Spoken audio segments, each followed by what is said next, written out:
So hello friends, welcome back to my channel. तो देखो, Friday में पिछले हम लोगों ने डिसाइड करके रखा था कि अगर इस लेवल के नीचे जाएगा तो ही हम लोग शॉर्ट करेंगे यूएसडी जेपीवाई, और इसमें इस लेवल के ऊपर जाएगा तो ही बाइंग करनी है। ठीक है, तो यहाँ से ये डाउन साइड जाएगा, ये एक्जैक्टली जैसा डिसाइड करके रखा था हम लोगों ने वैसे ही डाउन साइड गया। इस मूव का हम लोग को कंफर्मेशन नहीं था, इस मूव पे हम लोगों ने ट्रेड भी नहीं लिया और मैंने कुछ वीडियो भी नहीं बताई क्योंकि दिवाली थी। इस लेवल के ऊपर ही हम लोग को बाइंग करनी थी, जैसा मैंने बनाया था एक्जैक्टली वैसा देखो परफॉर्म किया। यहाँ पे मैंने ऐसा बनाया था, वैसे ही अपसाइड जा रहा है। तो अब नए सपोर्ट और रेजिस्टेंस बनाएंगे और नए रेजिस्टेंस बन गए हैं। अब दो चीज़ें हैं यहाँ से। ठीक है कि पहला, अगर इस लेवल को क्रॉस करता है तो यहाँ से यहाँ तक के टारगेट्स रहेंगे, और अगर इस लेवल के नीचे आता है तो शॉर्टिंग करना है। ठीक, और इस लेवल के अगर नीचे आता है तो यहाँ पे वेट करेंगे कंसोलिडेशन का, और उसके बाद दो चीज़ें हो सकती है, या तो अपसाइड का ब्रेकआउट या डाउन साइड का ब्रेकआउट। ठीक, और वीकली एनालिसिस में हम लोगों ने क्या डिसाइड करके रखा था पिछले वीकली एनालिसिस में, क्योंकि टारगेट्स अपसाइड है तो बहुत अच्छे चांस है कि ये वाला एरिया भी टच करे, और ये ग्रीन है तो ये मोस्ट प्रोबेबली यहाँ से यहाँ तक आएगा ही। मतलब एक दो कैंडल्स में, वीकली कैंडल्स में यहाँ से यहाँ तक के टारगेट्स हैं, तो 156 भी पहुँच जाएगा इजीली, नो प्रॉब्लम। ठीक, तो वीकली बेसिस में हमें बाय ऑन डिप्स का ही थीम रखना है, और क्योंकि ये इन्वर्टेड हेड एंड शोल्डर्स को क्रॉस करके अपसाइड आ गया है और यहाँ कंसोलिडेट कर रहा है, तो बहुत अच्छे चांस है कि ये अपसाइड का मूव देगा।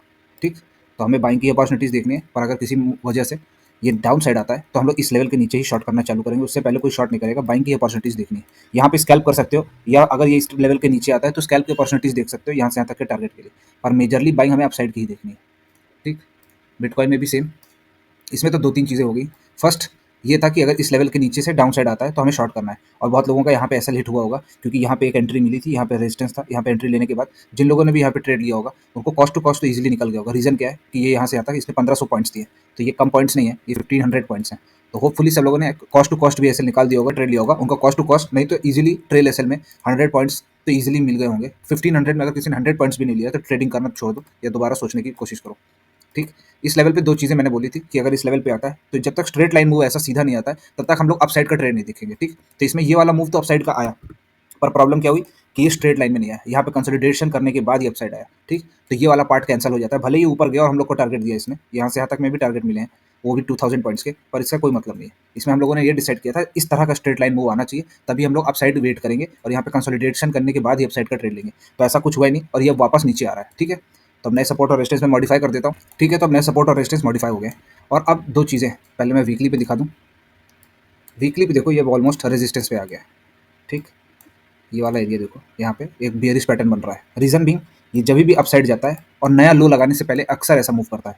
चाहो तो यहाँ पे देख लो, फर्स्ट टाइम जब इसने ऐसा किया था, इस तरह का मूव बनाया, ऐसे इसने अपसाइड इस तरह का दिखाया, एम पैटर्न बनाया, डाउन साइड आया, फिर अब गया और उसके बाद नया लो दिखाया इसने, और काफ़ी अच्छा सिग्निफिकेंटली डाउन साइड मूव दिखाया। उसके बाद वापस ये अपसाइड गया, सेम चीज़ यहाँ पे हुई, जब दोबारा ऑल टाइम हाई लगाया उसने, उसके बाद कंसोलिडेशन देने के बाद डाउन साइड गया और डब्ल्यू पैटर्न बना के कंप्लीटली अपसाइड गया और नया हाई लगाया। सेम चीज़ यहाँ पे डब्ल्यू पैटर्न लगाया, एम पैटर्न यहाँ पे बना और ये डब्ल्यू पैटर्न है, नया हाई इसने लगाने की कोशिश की, वहाँ से रेजिस्टेंस दिया और फिर जब कंप्लीटली डाउन हो गया उसके बाद इसने डब्ल्यू पैटर्न बना के नया हाई लगाया। सेम चीज़ यहाँ पे भी है, तो यहाँ पे भी ये कंप्लीटली डाउन नहीं हुआ है और नया हाई लग चुका है, और इस तरह के दो तीन रेजिस्टेंस हो चुके हैं, ऑलमोस्ट सेम रेजिस्टेंस, जैसे 1 2 3 यहाँ पे दिख रहा है, सेम 1 2 3 यहाँ पे दिख रहा है, और ये एक डाउन साइड का मूव है। तो ये कंटिन्यू होना चाहिए, अगर ये कंटिन्यू होता है तो हमें अनदर पॉइंट्स मिलेंगे, वो भी छोटे मोटे नहीं, ऑलमोस्ट 20,000 पॉइंट्स हैं, तो ये मिल सकते हैं, पर ये अभी सब डाउट और डिबेटेड ही है जब तक ये नीचे नहीं जाता। तो हम लोग अभी क्या कर सकते हैं इसमें, ये दो चीज़ें दिख रही होंगी यहाँ पे, ये ठीक है, फर्स्ट सेकंड और थर्ड, तीन टच हो गए, पर इसे अभी हम लोगों को वीकली पे डेली भी देखना पड़ेगा। डेली पे जब तक ये वाला लेवल है और ये वाला लेवल है इंपॉर्टेंट 99, तब तक हम लोग को वेट करना है, और जैसे ये लेवल क्रॉस होता है इसके नीचे बहुत स्ट्रॉन्ग सेलिंग आ सकती है। तो अभी ये फर्स्ट सेकंड और थर्ड टाइम आएगा, जब थर्ड टाइम यहाँ से बाउंस ले लेगा उसके बाद जब ये फोर्थ टाइम आ रहा होगा तो चांसेस ज़्यादा अच्छे हैं कि ये और डाउन साइड जाएगा। पर अभी हम लोग ट्रेड के लिए हमेशा ट्रेल एसएल करते रहेंगे, ये वाली लाइन अगर क्रॉस होती है तो हम लोग ट्रेल एसएल करते ही रहेंगे और शॉर्टिंग अपॉर्चुनिटीज़ देखते रहेंगे। रीज़न कहाँ से देखेंगे, यहाँ से, ये लेवल क्रॉस होगा तो हम लोग शॉर्टिंग अपॉर्चुनिटीज़ ही देखेंगे। ठीक है, रीज़न क्या है कि मेजर ट्रेड्स मिल सकते हैं हमें, ट्रेल एसएल करते रहो। ये वाला जो जोन है इसमें स्कैल्प कर सकते हो, इसके ऊपर जाए तो ये है अप साइड, और ये जोन पे अगर यहाँ पे रहता है तो ये है डाउन साइड। ठीक, और यहाँ से बाउंस आ सकता है और उसके बाद वापस ऐसे जा सकता है। तो इस पूरे मूव के लिए हमें वेट करना है, यही वाला जो जोन है ये हमें कंफर्म करेगा कि ये डाउन साइड जाता है कि नहीं जाता है, और इस पूरे मूव को कंफर्म होने के लिए हमें वेट करना पड़ेगा। ये सिर्फ स्कैल्प वालों के लिए है, तो मैं इधर स्कैल्प करके बता दे रहा हूँ। यहाँ पे तीन चीज़ें चल रही थी और यहाँ मेरा एनालिसिस गलत हो गया।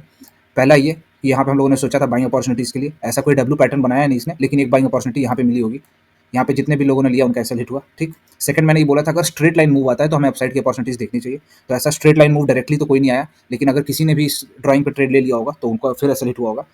ठीक, तो दो बार हम लोग गलत हुए, पहला और दूसरा।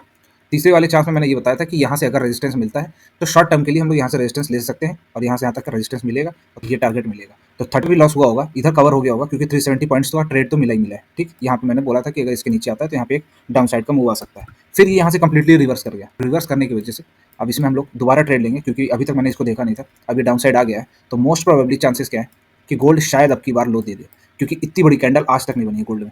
ठीक, और शायद अब करेक्शन मिले हमें, और करेक्शन मिलेगा तो यहाँ तक तो इसको ईजिली आना चाहिए है, पर कंप्लीटली ज़रूरी नहीं है कि मिले, क्योंकि अगर मंथली पे इसे देखें, देख रहे हैं ये, तो ये है इसका टारगेट 2000 तक। यहाँ तो नहीं, पर यहाँ तक तो इसको आना ही चाहिए।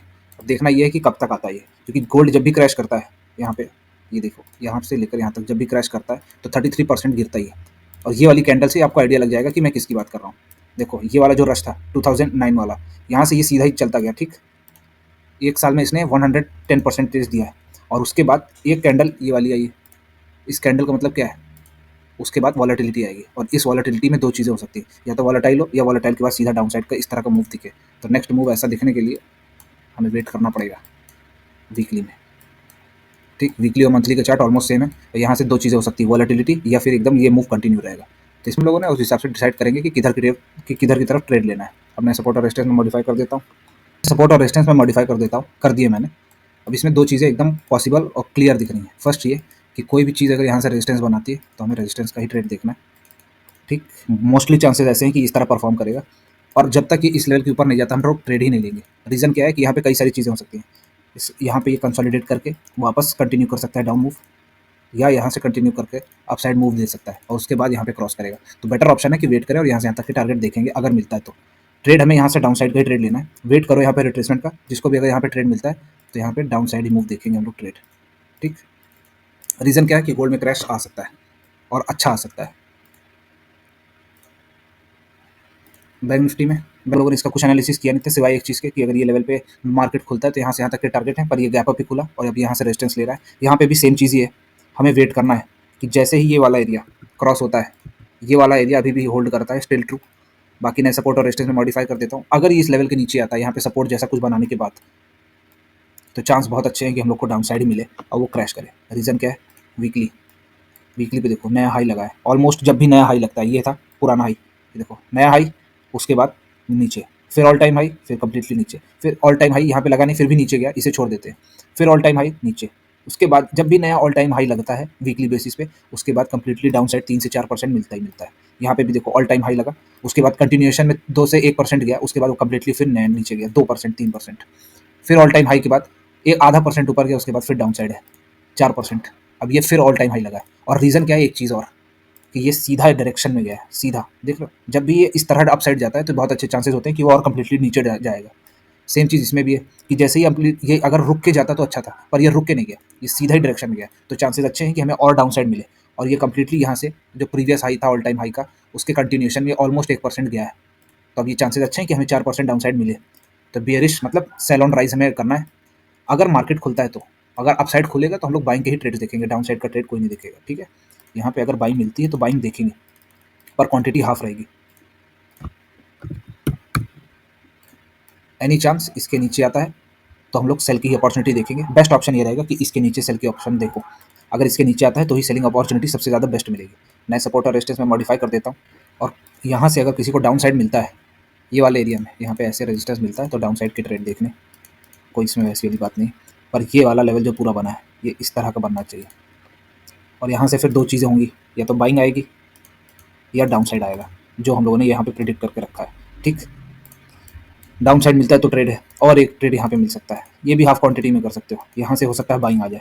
ऑप्शन डिसाइड कर लिया, पहला सिनेरियो, दूसरा सिनेरियो, थर्ड सिनेरियो। कल मोस्ट प्रोबेबली चांसेस है कि गैप डाउन खुल जाए, और अगर गैप डाउन खुलता है, यहाँ पे बाउंस आता है और ये यहाँ से रेजिस्टेंस लेता है, तो लो टूटने देना, और जैसे ही वो टूट जाता है तो हम लोग शॉर्टिंग के ही ट्रेड्स ले। इसको मैं अगर ऐसे बनाता हूँ तो अच्छे से दिखेगा। ठीक, यहाँ पे देखो, ये शॉर्टिंग के ट्रेड अगर मिलते हैं तो यहाँ से कंटिन्यू कर लेना। यहाँ पे हो सकता है सपोर्ट ले, अगर ये यहाँ पे जब तक डब्ल्यू पैटर्न नहीं बनाता तब तक कोई ट्रेड ही नहीं लेना है हमें। ट्रेड बाइंग के यहाँ पे कहीं लेने ही नहीं, यहाँ पे बाइंग का ट्रेड लेना है।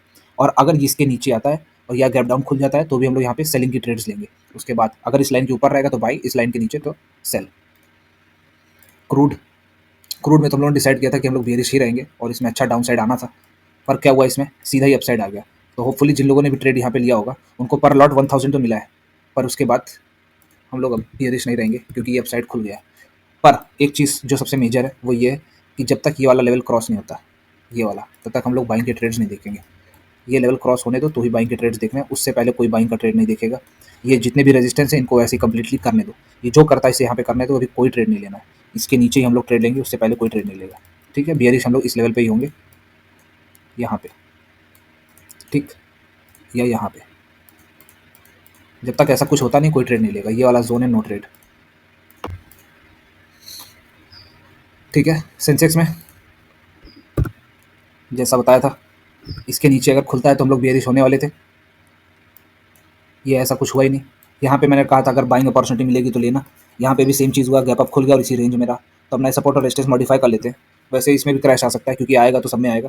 डोमिनो इफेक्ट रहेगा, देखना कि ये है कि किस पे कितना इफेक्ट करता है कितनी जल्दी। और रेजिस्टेंस जैसे हैं वैसे ही रहेंगे। ये वाला लेवल के नीचे आता है, इस लेवल के नीचे यहाँ पे, ठीक, तो ही शॉर्ट करना है। ये पूरे जोन में कहीं से भी बाइंग आ सकती है। ये बाइंग एरिया है, ये बाइंग एरिया है, ठीक। रेजिस्टेंस यही सब रहेंगे।